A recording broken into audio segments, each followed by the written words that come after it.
क्या तुमने कभी नोटिस किया है फंक्शंस में, कॉलेज ग्रुप्स में, जो आदमी सबसे ज्यादा चुप रहता है लोग उसे उतना ही इग्नोर करते हैं। पर इसके पीछे का सच क्या है? भले ही वो बंदा चुप हो पर वो हर एक चीज को नोटिस कर रहा होता है। ना वो किसी अटेंशन के पीछे भागता है, ना ही वो कुछ प्रूव करने की कोशिश करता है। वो साइलेंटली सब कुछ ऑब्जर्व करता है और सारा गेम समझता है। आज के टाइम में जहां सब लाउड बनना चाहते हैं, सब बोलना चाहते हैं, वहां साइलेंट रहना एक सुपर पावर की तरह काम कर सकता है।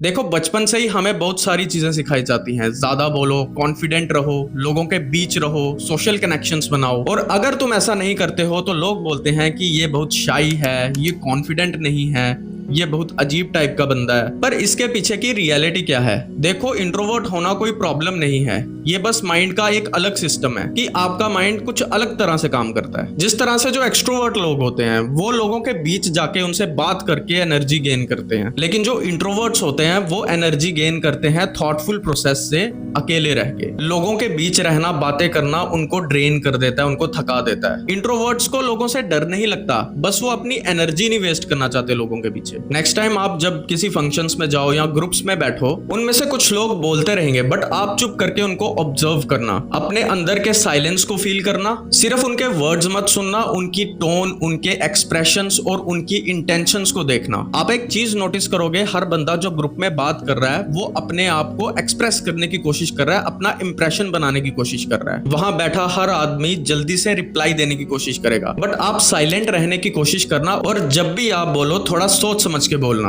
और उस बोलने में कुछ हैवीनेस होनी चाहिए। इससे आपकी बात छोटी जरूर होगी बट इफेक्टिव होगी, और वो जो साइलेंस का पावर होगा आपकी बात में नजर आएगा। देखो, इंट्रोवर्ट्स को हाय हेलो और छोटी कन्वर्सेशंस पसंद नहीं होती, उन्हें चाहिए रियल कन्वर्सेशन, रियल बातचीत और रियल कनेक्शन। इसमें कुछ भी टॉपिक्स हो सकते हैं, लाइफ के बारे में, लाइफ के स्ट्रगल्स के बारे में, या फिर फिलॉसफी के बारे में। तो इसी कारण उनके दोस्त तो कम होते हैं बट जितने भी होते हैं वो रियल दोस्त होते हैं। इंट्रोवर्ट्स का पावर जोन ही साइलेंस होता है। जहां लोग साइलेंस से ऑकवर्ड हो जाते हैं वही इंट्रोवर्ट्स का कंफर्टेबल जोन होता है। जैसे रात को अकेले बैठना, सोचना, थॉट्स क्रिएट करना, अपने आप से बात करना, सिचुएशंस को एज्यूम करना। और यही टाइम उनका रिचार्ज टाइम होता है। यही वो थॉट्स क्रिएट करते हैं, यही वो इनोवेशन लाते हैं। उनके जो बेस्ट आइडियाज होते हैं वो किसी पार्टी में जाके या दोस्तों से बात करके बाहर नहीं आते, इसी साइलेंस से आते हैं। इंट्रोवर्ट्स वो सारी डिटेल्स नोट करते हैं जिसे तुम मिस कर देते हो। अगर तुम किसी की स्माइल देखते हो तो इंट्रोवर्ट क्या देखेगा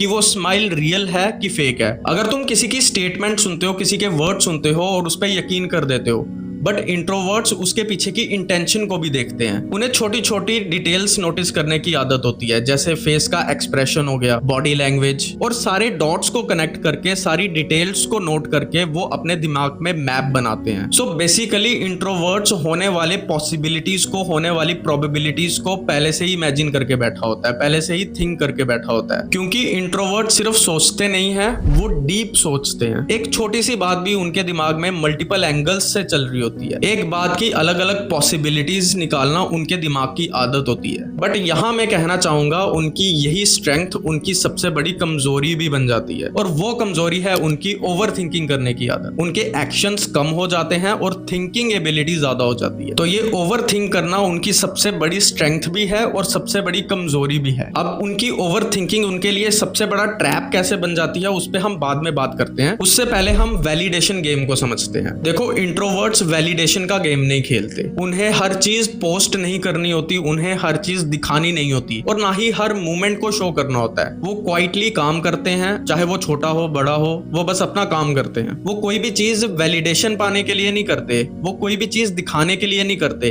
वो बस इसीलिए करते हैं क्योंकि उन्हें करना होता है। इसीलिए हिस्ट्री में जितने भी क्रिएटर्स हैं, इनोवेटर्स हैं, थिंकर्स हैं, वो अकेले में टाइम स्पेंड करना पसंद करते हैं। उनके लिए अकेलापन एक तरह से लोनलीनेस नहीं होता, वो सैडनेस नहीं होती, वो बस उनके काम करने का तरीका है। जहां वो अच्छे से सोच सकते हैं, एक्सपेरिमेंट्स कर सकते हैं, नए थॉट्स इनोवेट कर सकते हैं। जहां सारी दुनिया डिस्ट्रैक्ट होने में लगी है वहां इंट्रोवर्ट अपना काम कर रहा होता है और किसी को पता भी नहीं होता। ये तो था इसका पॉजिटिव साइड। अब हम बात करेंगे इसके नेगेटिव साइड पे।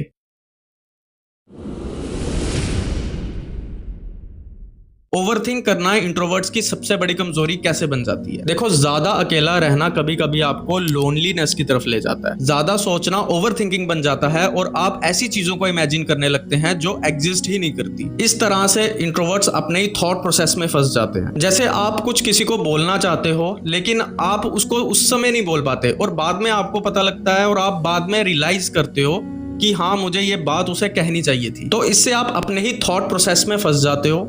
इससे क्या होता है कि आप सोचते ही रह जाते हो, कोई रीजनेबल एक्शन नहीं ले पाते। जैसे फॉर एग्जांपल आपने सोचा होता है कि इस बंदे को मैं इस टाइम पे ये बात बोलूंगा, लेकिन वो टाइम निकल जाता है और आप फिर बाद में सोचते हो कि हाँ, मैंने ये बात पहले बोल देनी चाहिए। इस बात का आपको बाद में रियलाइज होता है और तब तक उस बात की इंपॉर्टेंस जीरो हो जाती है और धीरे धीरे आपका माइंड आपको ही कंफ्यूज करने लगता है। इंट्रोवर्ट्स को ज्यादा चैलेंजेस इमोशनल लाइफ और पर्सनल रिलेशनशिप्स में देखने को मिलते हैं। तुम एक्सप्रेस तो करना चाहते हो बट हर किसी से नहीं, और जिससे तुम एक्सप्रेस करना भी चाहते हो उससे कर नहीं पाते। तुम्हें अकेले रहना पसंद है पर कभी कभी, और कभी कभी कोई चाहिए भी होता है कि किसी से बात करें, किसी को थॉट्स बताएं। और सबसे बड़ी प्रॉब्लम्स जो है इंट्रोवर्ट्स की वो ये है कि तुम्हें लोग समझते ही नहीं है। उन्हें लगता है कि तुम रूड हो, तुम एटीट्यूड दिखाते हो या बातों में इंटरेस्ट नहीं रखते। ऑब्वियसली ऐसा नहीं है। सच्चाई तो ये है कि तुम सिलेक्टिव हो।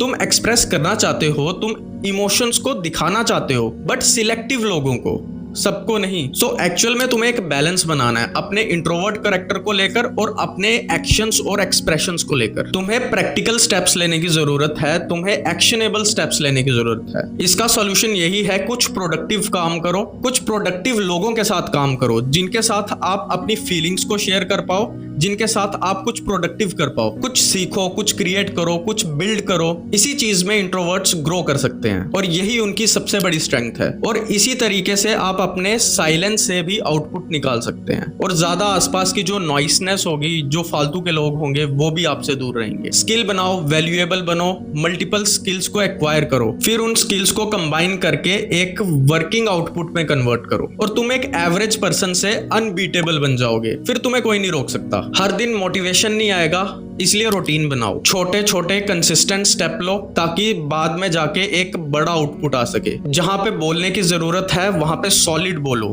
ज्यादा मत बोलो बट रेलेवेंट बोलो। और हर जगह आपको बोलने की जरूरत नहीं है, पर जब बोलो क्लियर बोलो, डायरेक्ट बोलो, तब लोग सुनते हैं। इंट्रोवर्ट्स गेम को डोमिनेट नहीं करते, इंट्रोवर्ट्स गेम को समझते हैं, वो गेम को कंट्रोल करते हैं, वो सुनते हैं, वो ऑब्जर्व करते हैं और फिर वो बेस्ट डिसीजन लेते हैं। और वही होता है रियल लीडरशिप। तो भाई, अगर तुम्हें लगता है कि तुम डिफरेंट हो, थोड़े क्वाइट हो, थोड़े डीप हो, शायद तुम गलत नहीं हो, शायद तुम बस एक अलग लेवल पे हो। इस लाउड दुनिया में, इस शोर में चुप रहने से मत डरो, क्योंकि साइलेंस खाली नहीं होता, साइलेंस में ही रियल पावर ग्रो करती है। तो भाई, वीडियो अच्छी लगी हो तो लाइक करें, सब्सक्राइब करें।